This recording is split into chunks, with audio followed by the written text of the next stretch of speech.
Good morning, students. Good to be connected to you all. As we are continuing our chapter number 6, Seed and Germination, today's topic is Types of Germination. Now, mainly we will start with types of germination. There are two types of germination, hypogeal and apigeal. But before that, we will understand two terms, what is a hypocotyle and what is an epicotyle.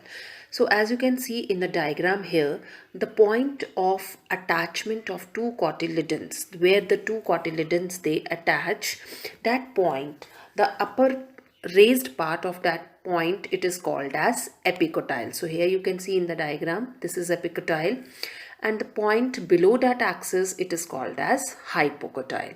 So the point where two cotyledon arises, upper part becomes the epicotyle and lower part becomes the hypocotyle. So how you will define an hypocotyle? Part of a stem of an embryo plant, that is seedling, beneath the stalk of a seed, leaves or cotyledons and directly above the root. And epicotyle will be the region of an embryo seedling stem above the cotyledon. So upper part will become epicotyle, lower part becomes the hypocotyle. Now in a seedling, never epicotyle and hypocotyle will elongate or germinate together. Either your hypocotyle elongates further or your epicotyle elongates further. Now, if your epicotyle elongates, the cotyledons they remain under the ground, and this type of germination it is called as hypogeal germination. And if your hypocotyle elongates and cotyledons are pushed above the ground, that is the lower part elongates first and it pushes the cotyledons above the ground, such type of germination it is called as apigeal germination. So apigeal germination is a germination of a plant that takes place above the ground, and in hypogeal, germination of a plant that takes place below the ground.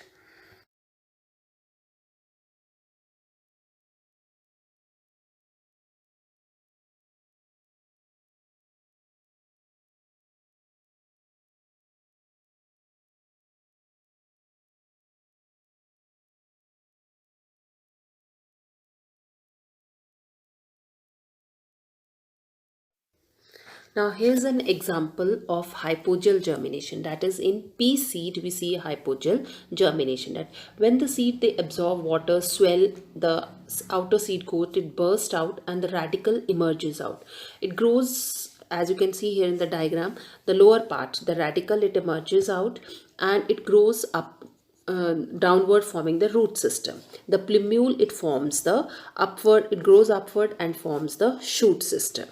So the cotyledons they are supplying or nourishing your radicle and the plumule, but as you can see here in the diagram, in this diagram in the shown here, you can see cotyledons they are below the ground.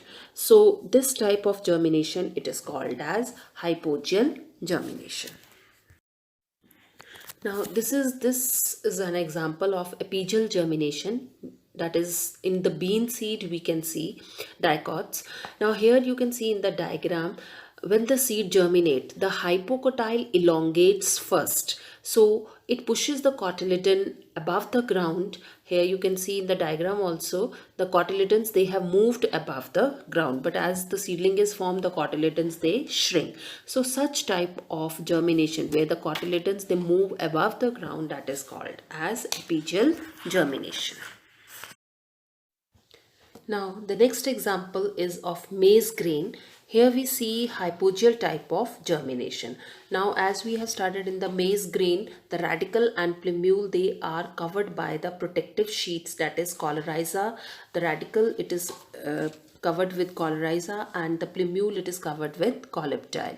Now when this seed, this grain, maize grain germinates, first the plumule it arises faster, that is your coleoptile, it grows faster and it emerges out from a protective covering coleoptile. As you can see here in the diagram, coleoptile is there and the plumule it emerges out faster than the radicle. So here we see a type of hypogeal type of germination, because cotyledons, they remain under the ground.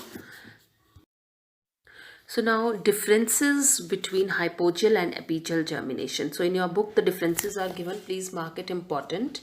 So in hypogeal, cotyledons, they remain under the ground. In apigeal, they are above the ground. In hypogeal, epicotyle elongates. In apigeal, hypocotyle elongates. And in hypogeal, usually it occurs in monocotyledonous seeds where one single cotyledon is there, and in apigeal it occurs in dicotyledonous seeds where two cotyledons are there. So this is important, please mark it important.